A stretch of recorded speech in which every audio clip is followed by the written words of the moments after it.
everyone, it is time for part 3 from this page from Magical Worlds by Johanna Basford.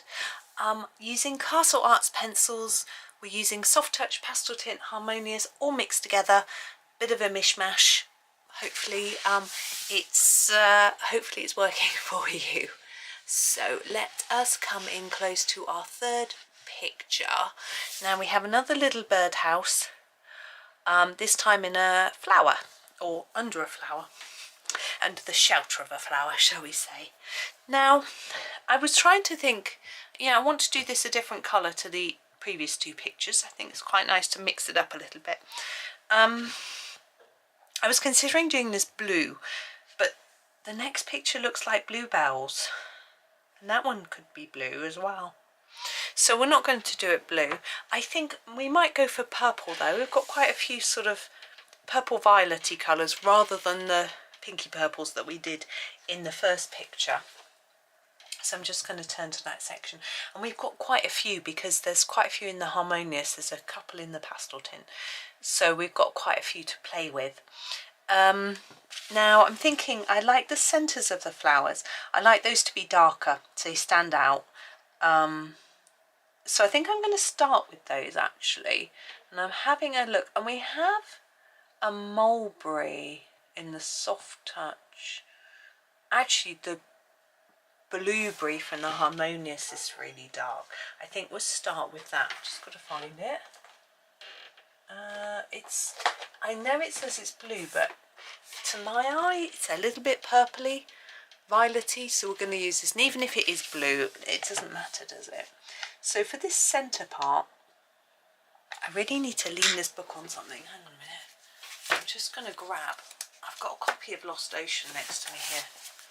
I'm just going to slip it underneath, make it a little bit easier for me to colour, that's it. So I'm actually pressing on a hard surface rather than sort of bent page. So I'm going to go around the edge with a lot of layers. I'm going back and forth, up and down, if you can see, just to try and make that a really hard to find layer, and then I'm going to go a little bit lighter towards the middle, in the hope that it will look like it's a rounded shape, like it's coming upwards in the centre. I'm going to try that on the others as well. Yeah, it's all go this morning. Recording this again at the same time as I recorded yesterday's, and I said my son wasn't up. He is up now. It is 11 o'clock, he's just having his breakfast. I don't know if he's going to want any lunch at all, but anyway, I had a quick chat with him. He was up till 1:30, he said, because he was doing some sort of live competition thing with some of his friends, playing games online, and it started 3/4 of an hour late because some of the players didn't turn up, and then substitutes had to be put in, and it got a little bit annoying, disorganised where that was concerned. It wasn't the organiser's fault, he said, because all these late substitutions obviously made it quite stressful and difficult for them. And anyway, so it all started late, and then even though his team lost, it sort of got knocked out earlier, he wanted another team of his friends were playing as well, and he wanted to sort of watch them and cheer them on. They ended up winning, so he was really pleased his friends had won, so that was all a bit of fun. And so then once it finished he had to sort of wind down a bit, and it took him ages to get off to sleep, but he's fine this morning. He's slept. He's very good with his, very lucky that he can just sleep for as long as he needs to and sleep in, whereas my brain can't do that. I tend to wake up at the same time, so then I have to go to sleep at the same time. He doesn't seem to suffer with the sort of jet lag thing like I would, so he's fine. He said he'd probably need my help a bit later with some of his work, but not immediately because he's eating his breakfast, so that's all good. He's still waking up, he said. Right, I've just put that back in my pencil case, but I'm going to stick it out a bit so when I write down what pencils I've used I can see.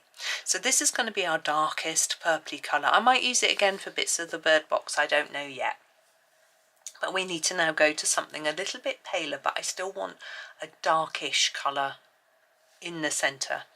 So I am going to use the Heather Purple Let me try to find it. Here it is. Got a little chink of sunlight coming down onto my pencil case. Here we go, heather purple. So I'm going to do this in the centre of each, so around this centre area, and then going up here. Now it does make this dark bit that we've just done not stand out quite as much as it obviously does against the white. But what my plan is to put some white dots on here and around here, and then it will jump back off the page again later. But one step at a time. I get this, get the pencil work done first, because you know me, if I do the pen first, I'll just smudge it everywhere. So I'm just fading it like this. Now I'm not worried about colouring over the top of the purple I've done already. I don't think it matters at all. It makes it a lot easier to get a nice smooth effect. I'm just gonna really want that bit quite dark. My hope is that if this bit is darker, it'll look a bit more interesting, and maybe like the plant is, the petals are lower here than here. We'll see how it comes out. It was funny because my son had come down to breakfast and I gave him a hug, put my hand on his belly, and I felt it rumble in my hand. It's really funny. Poor boy, he was starving. Well, he'd eaten his evening meal at 5 o'clock and it's now 11 o'clock. That's some fast. But he'll be fine. But he probably won't want an early lunch.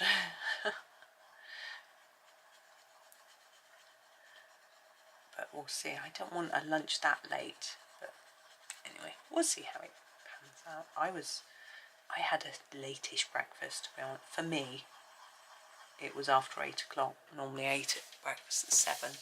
Okay, so there's our beginning step with the heather purple. And now I want to go for a lighter purple. So I'm having another look at my swatch chart. I can bring it into shot. So the heather purple is this one here, and I want something, a lighter colour which is similar. Now there's the heather or the mauve. I think the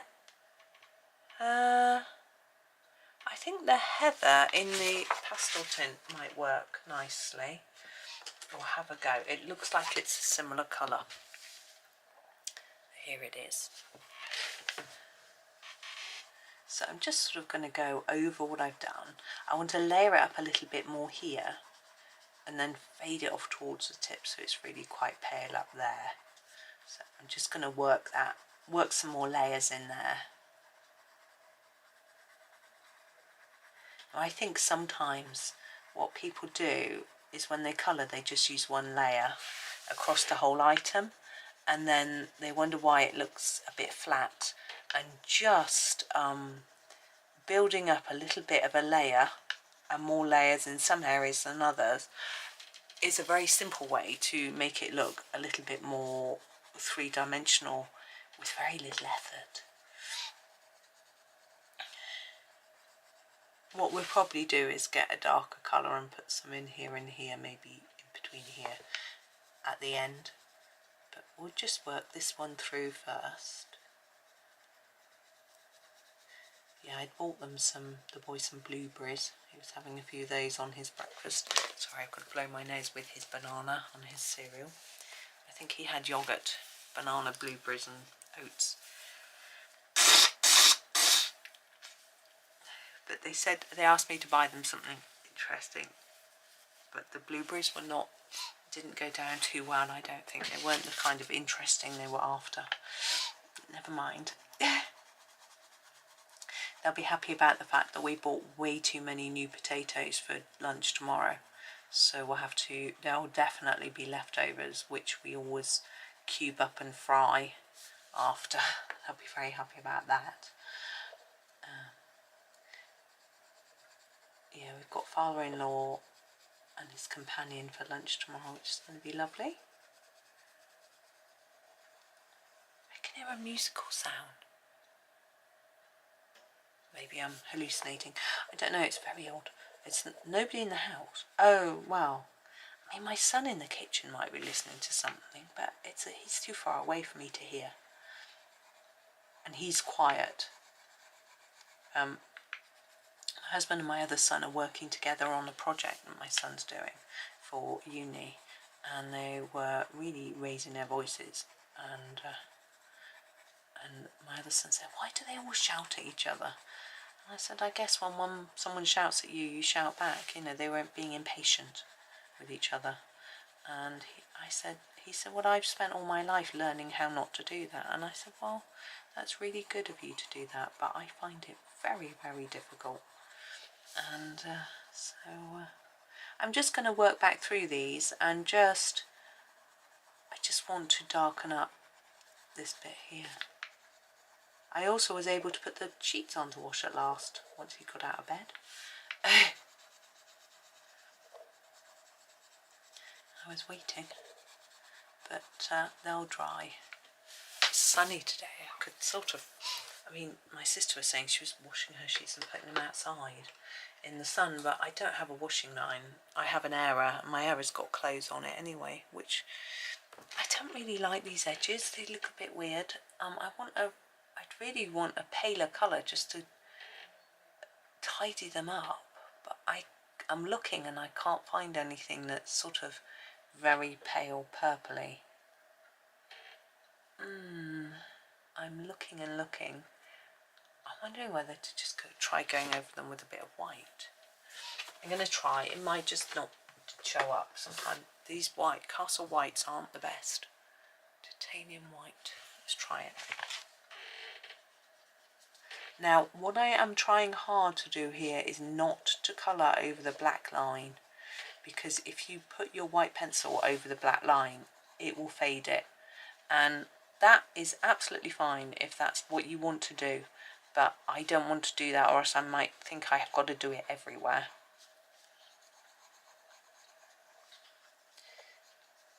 I don't know if that's making any difference whatsoever, really. Right, I'm going to get a dark colour to do some shadows. Remember I said I was going to do that? Now there is a purpley grey called Vintage Grape that I'm going to use for this. If I can find it, there it is. This is from the Harmonious set. I'm going to give it a sharpen because I don't want to put on too much. And I'm going to start by putting some shadow along here, look. I'm only going to do a little bit, a very narrow line. Make sure that you don't leave any gap above your black line that we're going above, right? It looks weird and doesn't make sense. There we go. And then I'm going like this. Oops, that's a bit far further away than I've meant to go. There we go. And the same here, just a little bit on these sort of lines. It's quite hard on some of them to work out which side to put the shadow. Just do my best. And I'm also spending a little bit of effort thinking about that bird box and what colour I'm going to do it. I want a little bit here as well, in between these bits where they're overlapping. There we go. Once we put some white on it, I'm confident it's going to pop out and look even better.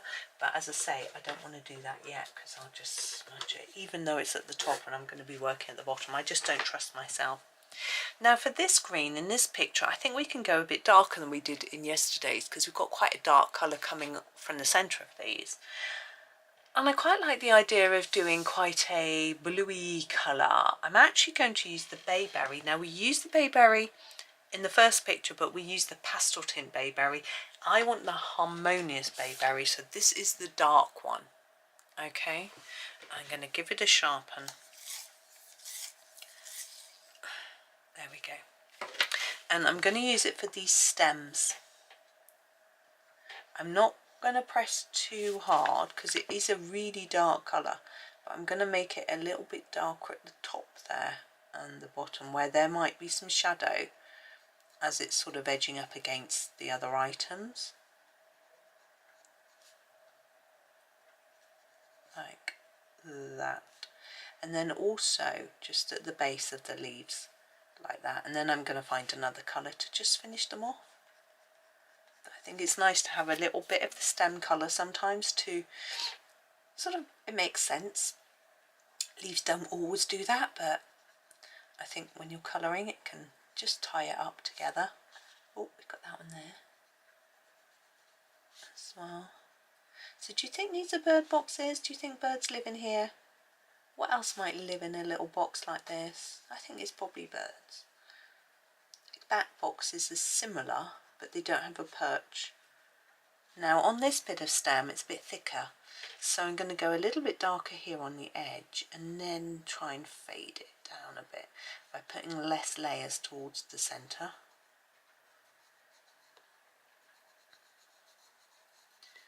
Like that. There we go. And then pop that one away. Now I need a colour that's going to work for the tips of the leaves. I want something a little bit lighter, but that is such a dark colour. I don't think we can fade straight to something. What I'm going to do is use a little bit of the veridian and then a third colour for the tip, because I think if I just try and fade straight to a paler colour, it's going to be too difficult. So I'm just going to put this veridian sort of over the top of what I've done and then sort of fade it down to about 3/4 of the way along. It doesn't have to be too precise. It's just to help us transition between those colours.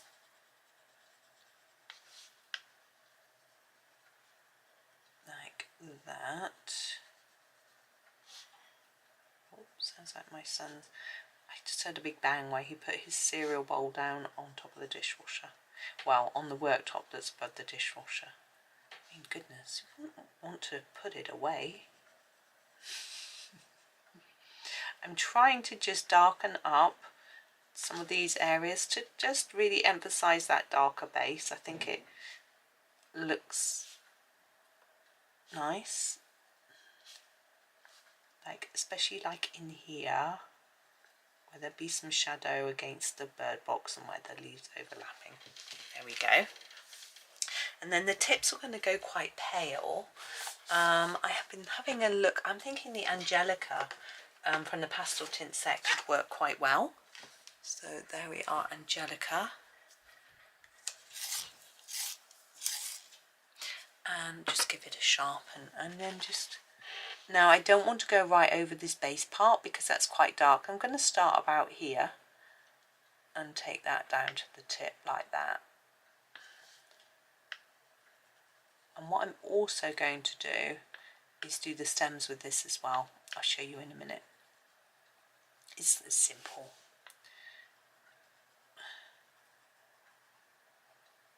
There we go. And we've got a bit more of a solid colour, but it's still fading to the tip. Now you could just fade your pencil and just use one colour, but sometimes it's nice to just do a few different colours. And then I'm also going to use this angelica here,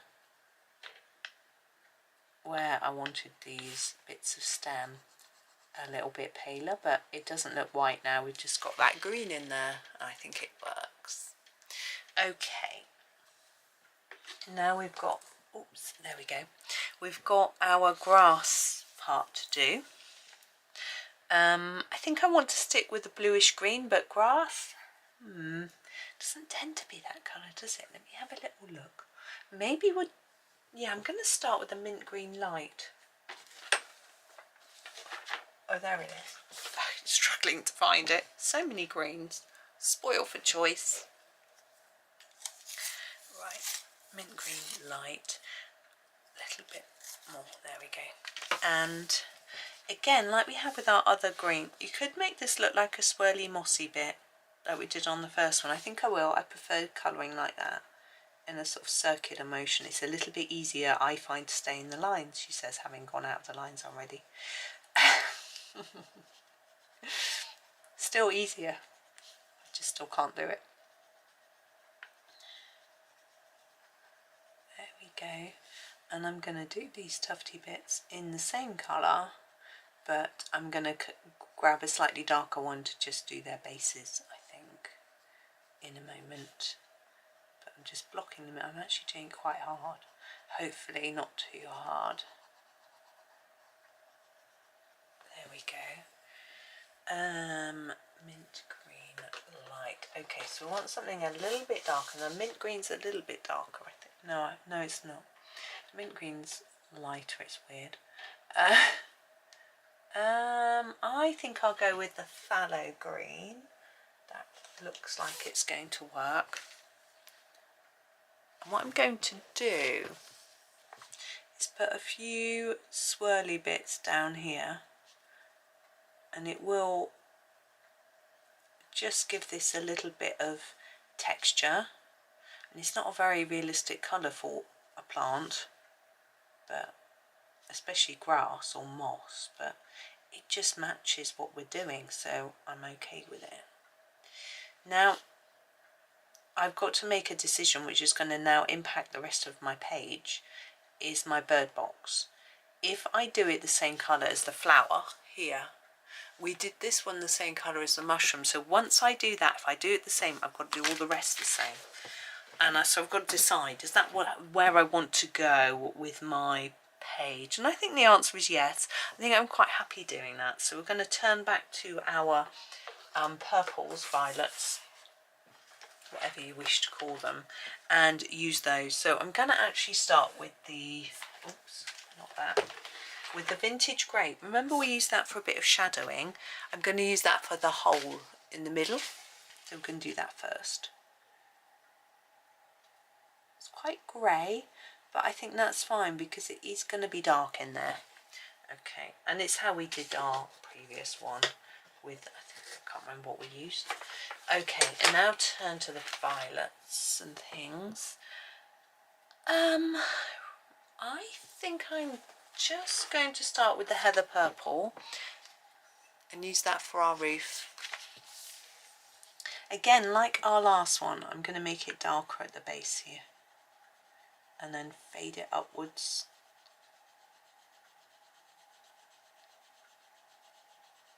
Like that. And do the same on this side. And fade up to the top. There we go. So that is our beginning. And then I'm going to go for the heather. Remember we used the heather for the tips of the petals. I'm going to use that for the main part of the bird box. I'm just going to put a layer down, a light layer, on everything, and then decide where to darken it. Oh, it is light, isn't it? I'm going to sharpen it. I think I'll get more colour out of it if I have a point. There we go. Now I think it's going to be darker at the bottom, so I'm going to layer that up a little bit more, and the edge, and then just sort of fade that in a bit like that. I'm purposely leaving that little perchy bit a little bit lighter, and this bit, I don't know what you call that, let's put a darker bit underneath the roof like that. My parents got a little bird box and they're gone. I don't know if they've ever had a bird nesting in it.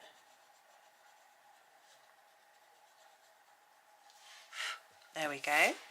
I want to put in some shadow, so I'm going to go back to the vintage grape pencil and put a little bit in. So under our roof, I want a little bit more shadow. It helps it look a little bit more three-dimensional if you've got a darker line under there. Sorry, I think my hand is shading it quite a bit there. And under here, and then under our little perch like that. And now we need to grab our white and just brighten up our flowers a little bit. Okay, so this is our Sakura jelly roll again. My first step is to put a dot in every one of these teeny circles. Now I need to make sure it's not a giant dot because I want to still see that they're dark, but I also don't want it to be so teeny tiny I can't see it, and I want it to be fairly near the centre. And then I'm going to put some dots on this centre bit like that. It doesn't really show up on the camera to me, but I've only got the tiddliest screen. My screen is, I can't say what size it is. It's about the height of my pencil sharpener. It's really small. So I can see whether my picture is in shot, but little tiny dots like this is very difficult for it to show up. But I can see with my eye, luckily, on the actual page, and it seems to be working. Now, of course, we've got these little dots at the end of the petals. Doing those in white is not going to do anything for us. They're not going to show up because the colour that we've got there is so pale. And there we go. But we can leave them in black instead.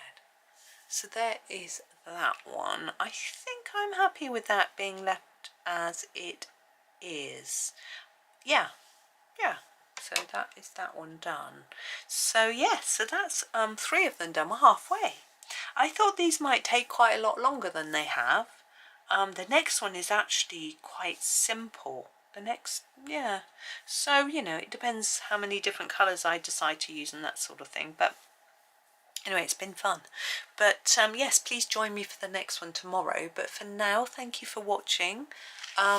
Should we straighten it up a bit? There we go. Hoping that you have a really super day and happy colouring.